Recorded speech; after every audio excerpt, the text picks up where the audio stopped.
आप देख रहे हैं डार्क फाइल्स। डार्क फाइल्स में आज की कहानी हमारे साथ शेयर की है स्वदेश जी ने, जो कि हजारीबाग झारखंड के रहने वाले हैं। तो चलिए बढ़ते हैं आज की इस कहानी की ओर। करीब 1 साल पहले वो अगस्त का महीना था, जब खेतों में धान की रोपाई चल रही थी। मगर परेशानी ये थी कि हमारे खेत में पानी नहीं था, जिस वजह से हम धान की रोपाई नहीं कर पा रहे थे। ऐसा भी नहीं था कि सिर्फ हमारे ही खेत में पानी ना हो, बाकी कई लोगों के खेत भी सूखे पड़े थे। एक रात मैं खाना पीना करके आराम से अपने बिस्तर पर लेटा हुआ था। चूँकि रात काफ़ी हो चुकी थी, तो मैं सोने की कोशिश कर रहा था, मगर भीतर ही भीतर पानी की परेशानी मुझे खाए जा रही थी और नींद तो मानो मेरी आंखों से कहीं गायब हो चुका था। इसी बीच जब नज़र घड़ी पर गई तो वक्त हो रहा था रात के 1:30 बजे का। तभी अचानक ही मुझे ऐसा लगा जैसे बारिश हो रही हो, क्योंकि मैं अपने छत पर बारिश के बूंदों की आवाज़ साफ तौर पर सुन पा रहा था। लिहाजा मैं बिस्तर पर से उठा और सीधे पापा के कमरे में जाकर उन्हें उठाते हुए कहा, पापा बारिश हो रही है, तो मैं आता हूँ खेत में पानी उतार कर। तो इस पर पापा ने कहा, हाँ ठीक है जा, मगर ज़रा संभल कर जाना। पापा से इतना सुनते ही मैंने फट से अपना साइकिल उठाया और पैडल मारते हुए खेतों की ओर चल पड़ा। चूँकि रात काफ़ी हो चुकी थी और बारिश भी बहुत तेज थी, तो जाहिर सी बात है रास्ता खाली ही होगा। वो पगडंडी जिस पर अभी मैं आगे बढ़ रहा था, उसके दोनों ओर सिर्फ घने जंगल थे। अभी मैं आगे चल ही रहा था, तभी पीछे की ओर से मुझे एक अजीब किस्म की आवाज़ आने लगी। वो आवाज़ ना तो किसी इंसान की लग रही थी और ना ही किसी जानवर की।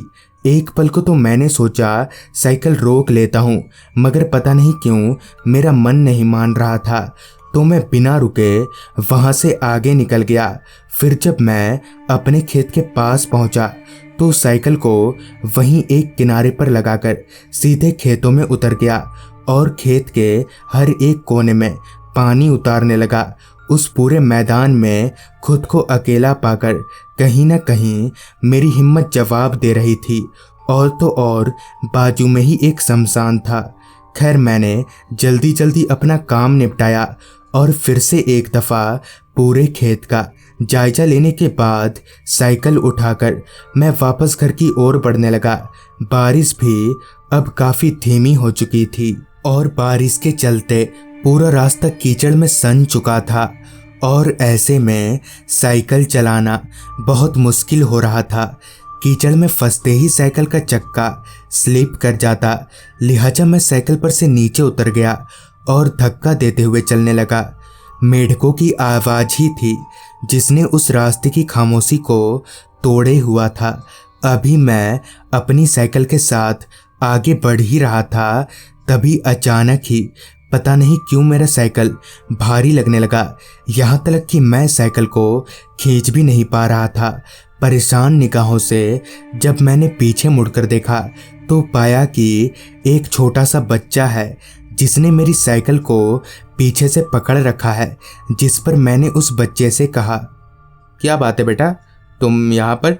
जिस पर उस बच्चे ने मासूम सा चेहरा बनाते हुए कहा, वो क्या है कि मुझे अपने घर जाना है, तो आप मुझे अपनी साइकिल पर से घर छोड़ देंगे?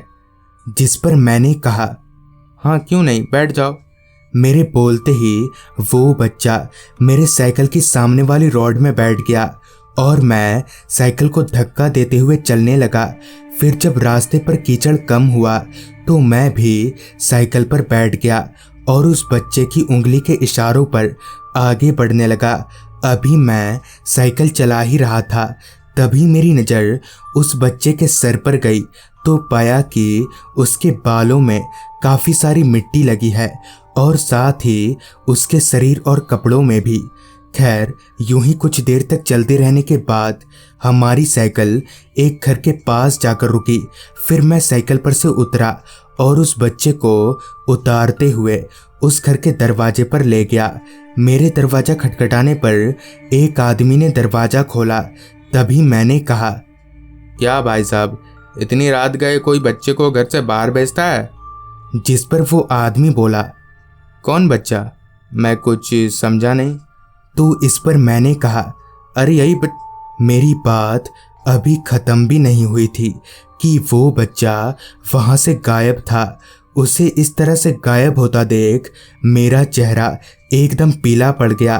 तभी उस आदमी ने अपने मोबाइल में मुझे एक तस्वीर दिखाते हुए कहा, कहीं आप इसकी बात तो नहीं कर रहे हैं?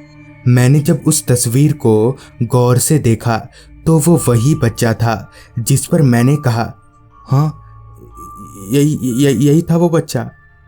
तो इस पर उस आदमी ने कहा, दरअसल ये बच्चा मेरा बेटा था, जिसको मरे आज 2 हफ्ते हो गए हैं।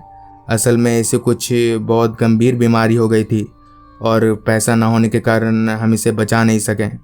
ये सुनकर पहले तो कुछ देर तक मेरा दिमाग सुन्न पड़ चुका था, मगर फिर जब होश आया तो मैं साइकिल उठाकर सीधे घर की ओर चलता बना।